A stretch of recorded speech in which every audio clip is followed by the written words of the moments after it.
Hello, and how are you today? It is Tuesday morning as I record this, and I will post it on Thursday because what I really want to do is post an article today that I just wrote. And the article is actually what inspired me to want to make this voice note. So today the moon is in Taurus, and Taurus rules the voice. And so this is a moment of reflecting on the inner experience of one's voice, the inner relationship with your voice, which is kind of the whole theme of the healthy voice. The idea of the healthy voice is your relationship with the voice. It's not about pleasing the audience, which is really what traditional voice lessons are about in my experience. It's focused on your sound. It's focused on how the audience receives you, which is not a bad thing, really. There's a lot of benefit to learning that stuff. And especially if your focus is on being a performer, you need to know those things. But I'm attempting to reach a slightly different audience. And I'm attempting to help a different kind of voice worker, somebody who starts from the inside and therefore has an impact outside. I think this is more powerful, actually. When you're so focused on the other, you can end up becoming kind of phony. And that may have worked for a long time, but we have been shifting into an era where this doesn't work anymore.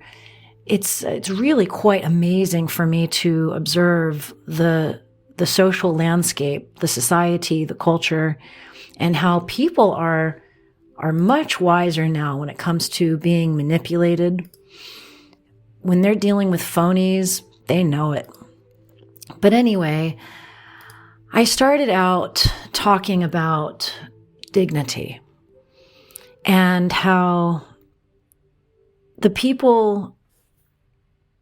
I've had a lot of people in my life who were undignified. That's how I would describe them. They behaved in undignified manners. Their behaviors were indignant. They couldn't care less about my own personal dignity. And it wasn't just me. They treated other people like this as well.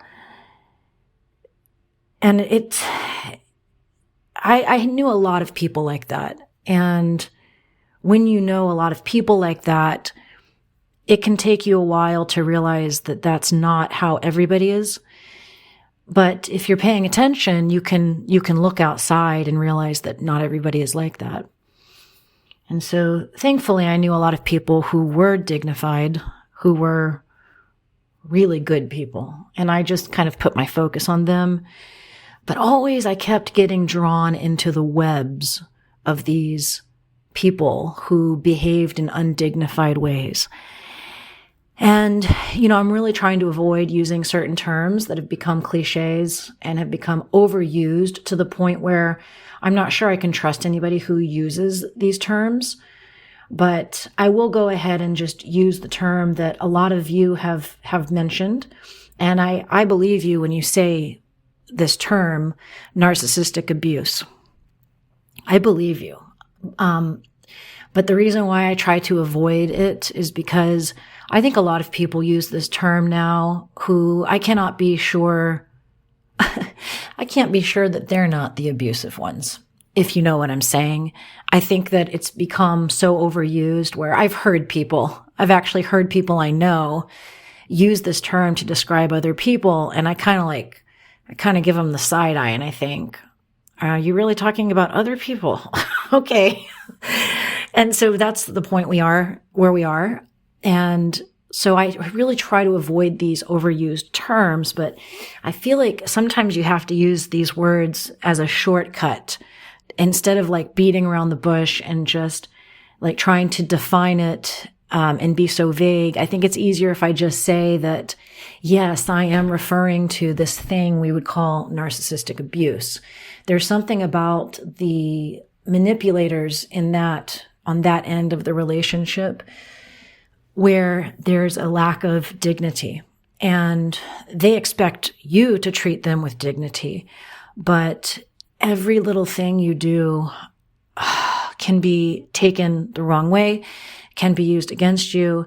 And what ends up happening is they end up treating you in a way that is undignified. They yell at you, they put you down, they belittle you, they demean you, they will undercut you. Sometimes there will be people who do these very weird, sneaky insults where you could be in a crowd, you can be in a group at dinner, say. Okay, this happened to me recently. You can be at a dinner with like a total of 6 people, including yourself. And everybody's having a good time. Everyone's laughing. And the narcissistic type of person, or in this context, I'll just say the manipulative person. Because I don't like overused words. They make me feel weird. So I'm just going to say the manipulative person. So in this case, the manipulative person stayed very jovial in her behavior. I mean, an outsider looking in would never know the blow she was about to throw in my direction, because she did it in a way that was so sneaky.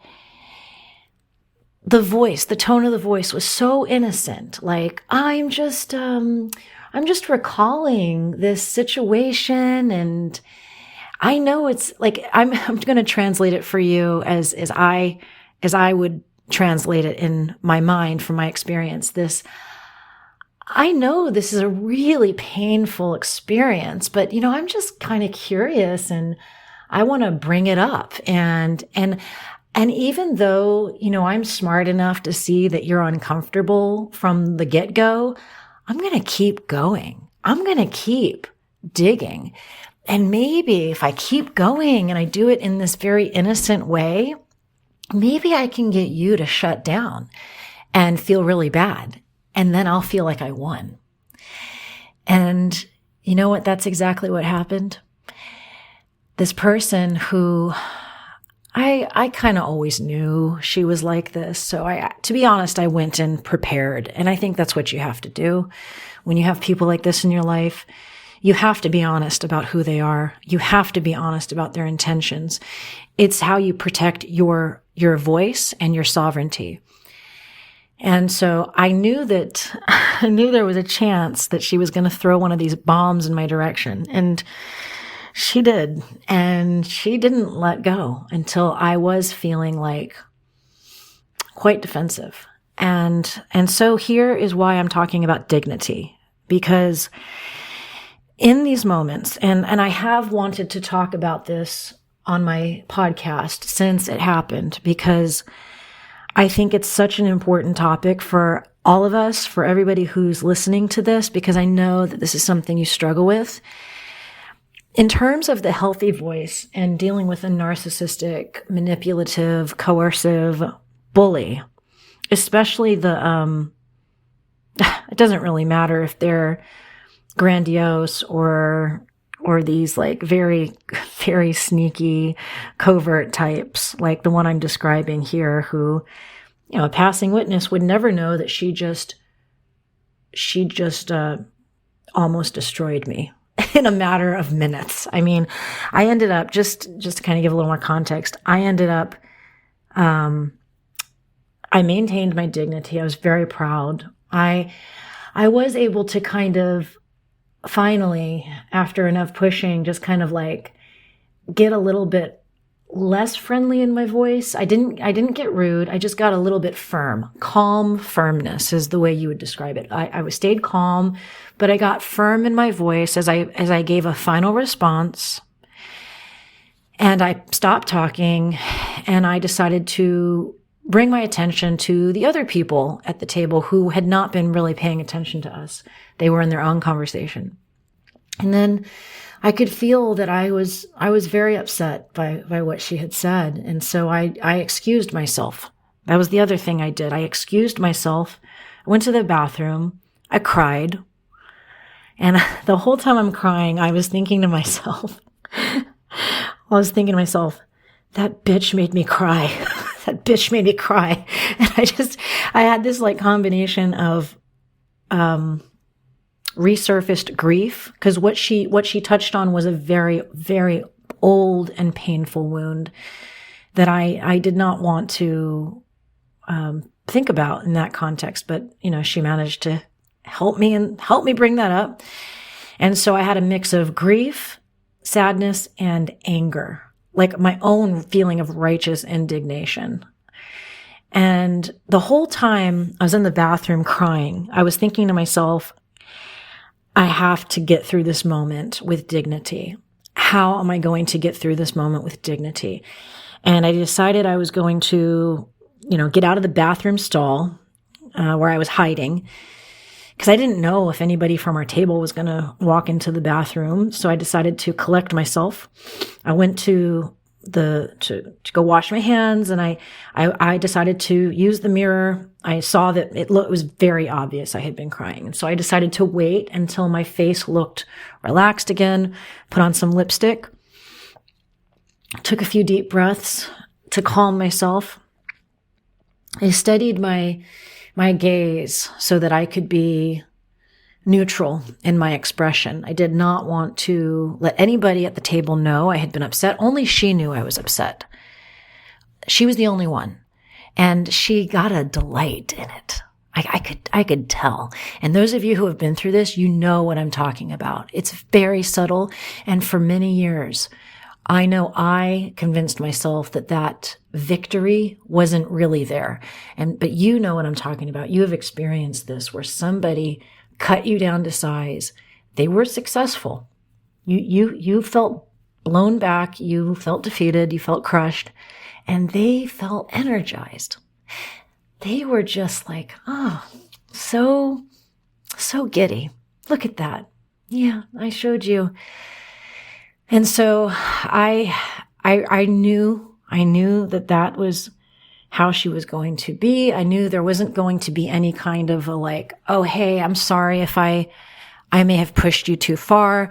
I realized that was maybe that was a sensitive topic, and maybe I knew that wasn't going to happen, because I've been studying this personality style for so many years in an attempt to understand what I went through.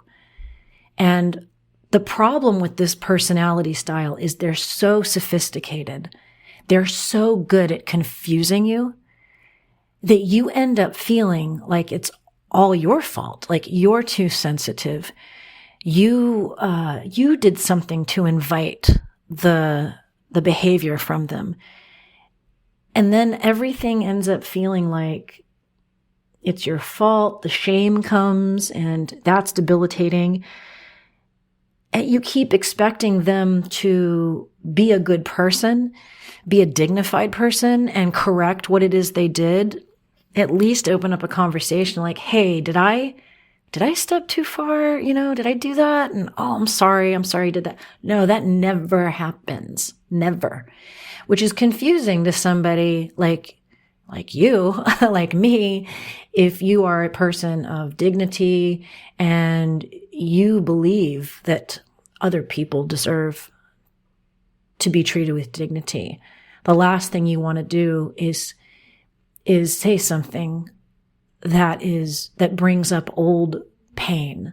You don't want to do that. And so when it happens, you make sure to correct it and to say, I'm really sorry if what I said brought up something. I didn't mean to do that. I was just curious. I was just trying to keep the conversation going. I did not read the situation, and I'm sorry about that. No, these personalities will never do that, because honestly, I don't 100% understand them. And a therapist taught me a while back that I have to accept that I will never understand certain people, and that I should be grateful for it. And so that is the mantra I carry with myself all the time. And so when I was in that bathroom, getting myself calmed down, I said, I'm going to go back to that table. I'm going to carry myself with as much dignity as I can. And then the evening is getting kind of late. And so I'm going to suggest that my partner and I leave soon, because I really don't feel like pretending for too long. I just want to sit through for at least another few minutes and then get the hell out of there so that I can process what just happened. And that's exactly what I did. And so I've been reflecting since this happened several days ago. I have been reflecting on the topic of dignity, which is something that has always been a very important topic to me, because in my life, when I was confronted with these personalities on a daily basis, the thing that always struck me was that I wasn't being treated with dignity. And there is something so demeaning and crushing about being treated like that. And I've really developed an appreciation for this term. It's become a daily mantra in my life for a long time. And ever since I began my healing process, I decided I was going to take a code of dignity. And what that means is, this is a very challenging path to walk, because if I'm honest, what I really wanted to do in that moment is I wanted to look at this person and I wanted to say, fuck you, you fucking bitch. How dare you? What the fuck is your problem? That is what I wanted to say. I wanted to get up. I wanted to storm out. I wanted to make her feel as bad as she had made me feel. That was my initial reaction. That's always been my initial reaction whenever I've been treated with indignity. I'm not as passive as a lot of people in my life have witnessed me to be. And for the people who were treating me this way long term, they eventually came to realize that, because at some point I lost my tolerance, my patience, and my ability to behave in a dignified manner. And they saw it come out, and that was always towards the end. But there's a reason I don't allow people like that into my life, because I don't want to be pushed to that level. Because when I do behave in that undignified way, I don't feel good about myself. Even if they deserved it, I don't feel good. I don't want to behave that way. And so what I encourage everybody who's on this healthy voice path to do is continue your healing work, where you can determine when somebody is treating you in a manipulative manner, and feel the feelings of righteous indignation, which are justified. But it's important that you learn how to respond with dignity. I learned this a long time ago when I was in college, and I was already, I was like an activist, you could say. I did a lot of my activism had more to do with music. I did a lot of free performances for the women's movement stuff in my town, which was mostly centered around violence against women. And I was working at the women's shelter, working in domestic violence. And so I had a lot of righteous indignation within me. I had a lot of fierceness, and I was kind of always ready for a fight. I was always ready for a debate.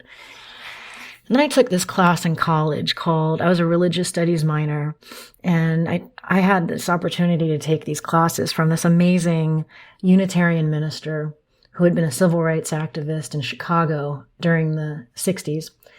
And he taught this one class. It was the first one I took from him, called Religious Nonviolent Activism. And it was all about Gandhi and Gandhi's influence on the world of activism, especially as it related to religious activism, specifically that of Martin Luther King. So we spent a lot of time talking about Gandhi and Martin Luther King, and Nelson Mandela as well came up a lot.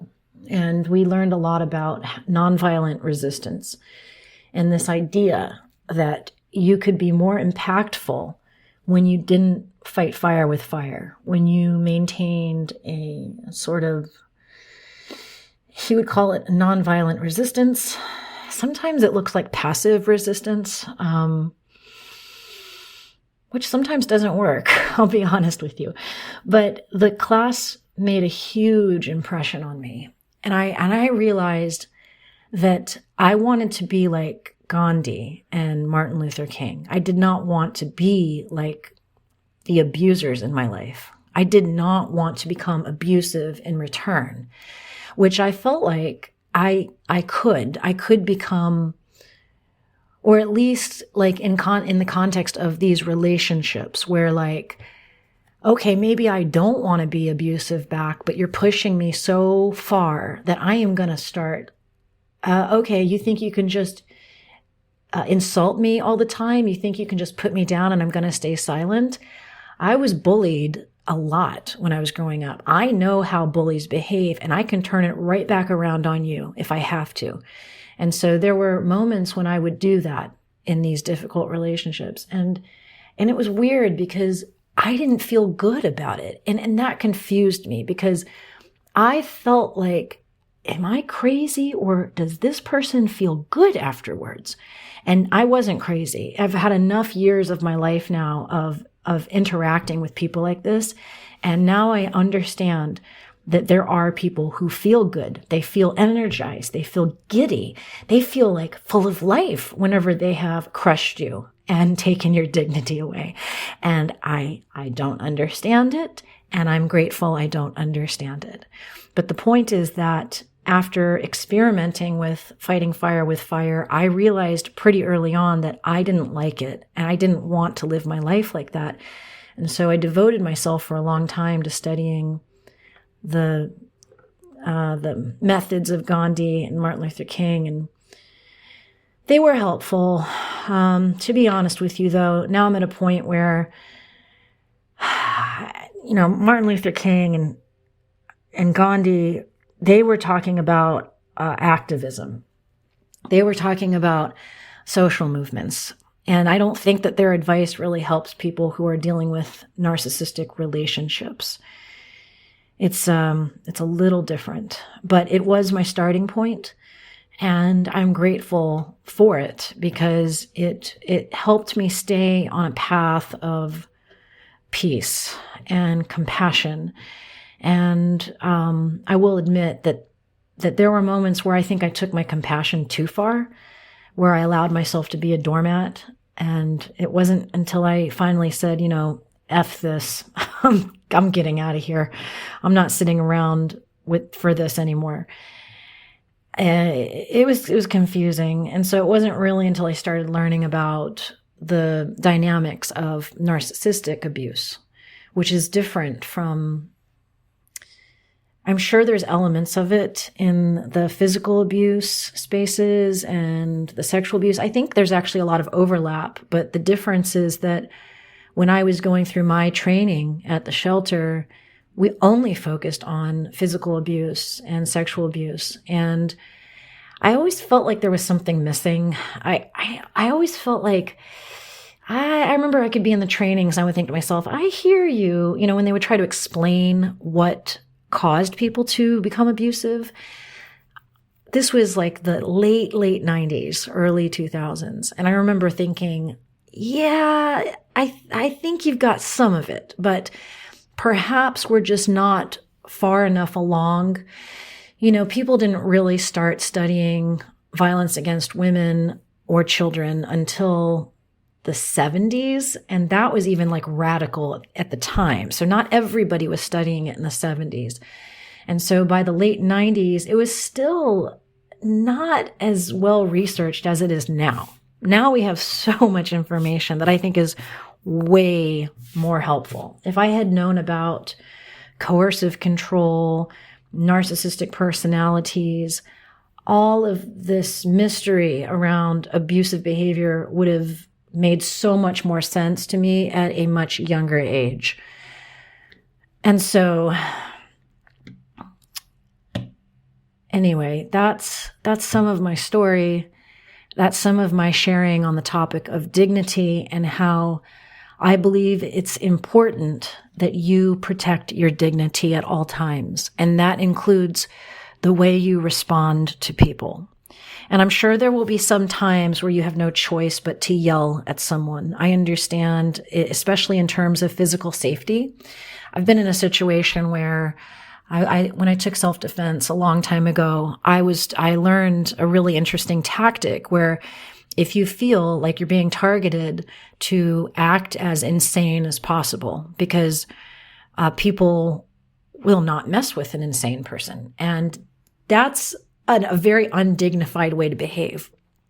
But there was a time when I was walking home to my apartment, the apartment that I mentioned in this article, that by the time I post this, the article will already be on Substack. And I mentioned this apartment I lived in, which was in a not so great neighborhood. And there was this unhinged guy following me. And I just didn't know if he was going to hurt me or not. And so I remembered what I had learned in self-defense, and I started screaming like a hysterical person. And I tried to make myself seem as unhinged and crazy as possible. And it stopped him in his tracks, and it bought me enough time to run to my door to get inside safely.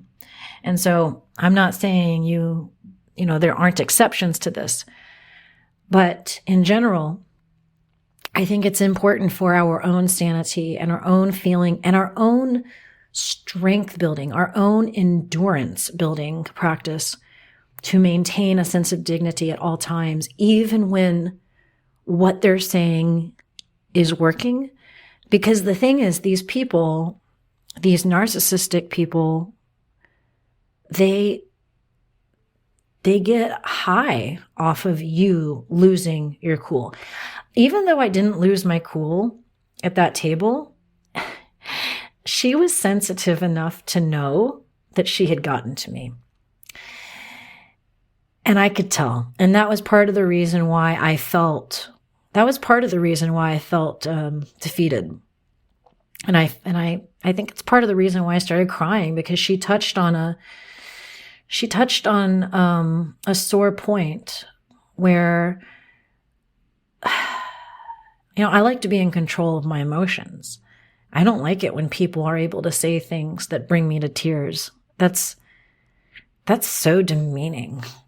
It's so gross. It's such a violation.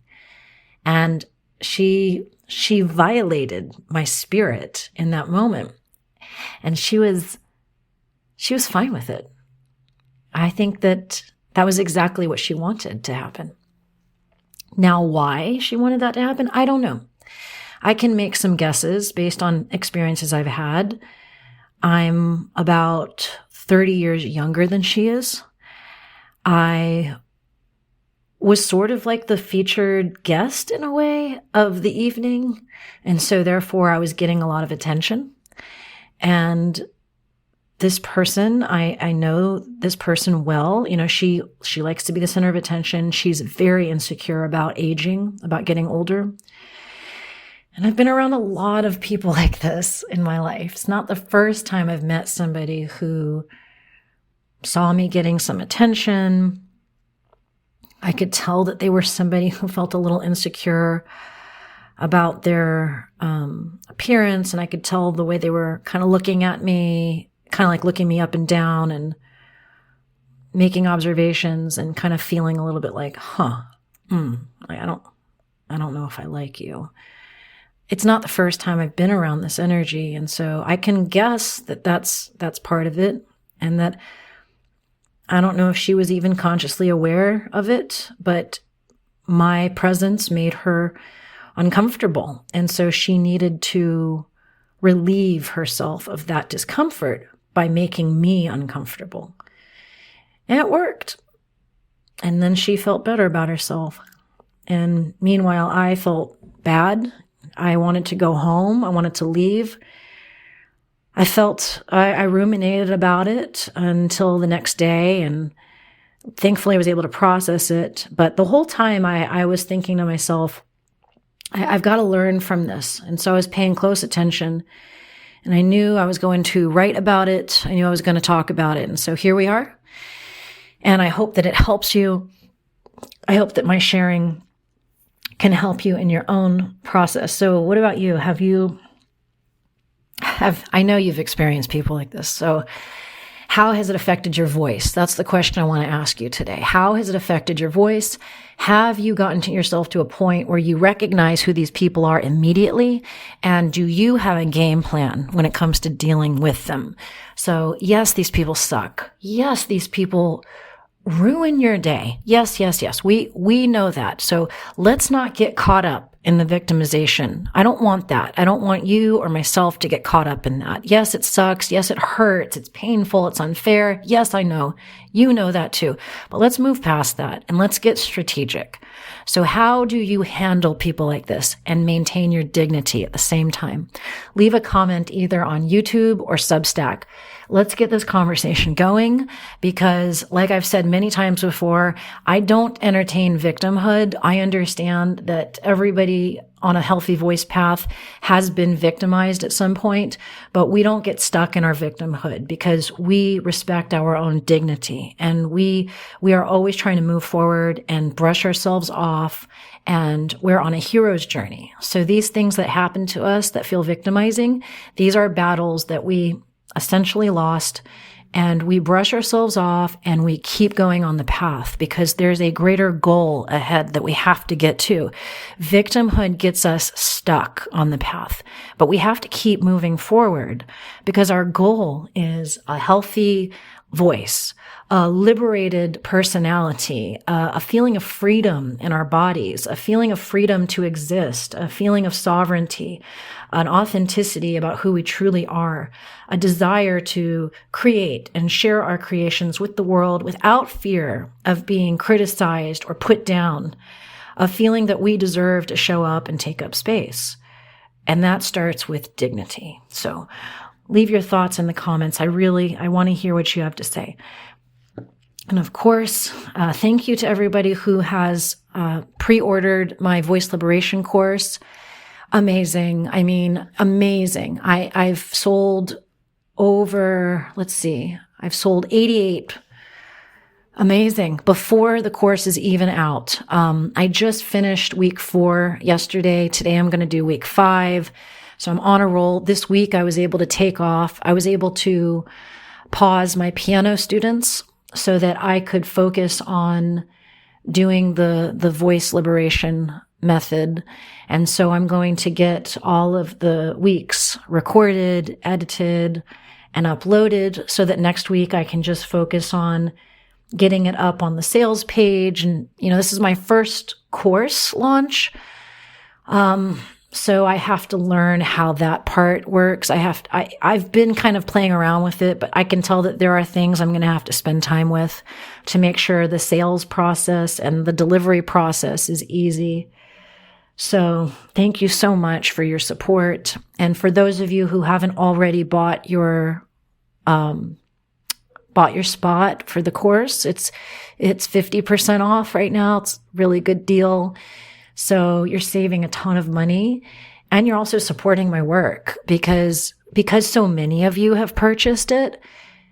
You have collectively helped me get to this point. And so I'm really grateful.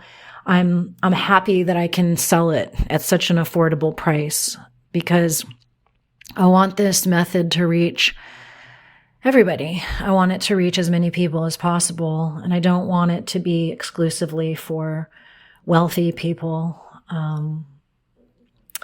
So thank you. Thank you everybody for rising up to support me. And I'll leave that link in the description. And I'll also leave a link to the article so that you can go and read the article, in the article, I share a little bit about my story. I'm trying to share a little bit of my story here and there because I do recognize that it helps to hear the success stories of people who have gone through the healing process, because you have to wonder, is it really possible to heal? And how long does it take? And I'm of the opinion that it's a lifelong process. I do feel like I'm at a point right now, though, where I feel recovered. I feel like whenever I hear addicts who have gone through a recovery process and they've been I don't know, a few years sober, and you can tell that their lives are just really good. They're really together. They feel good. They're dignified. They have good habits. They have good relationships, but they still go to meetings. I feel like that. I feel like I'm good. I'm in a really good place, but I still maintain my health practices because it's, healing is a lifelong process. I don't take it for granted. And part of my healing practice is teaching. So thanks for letting me do that.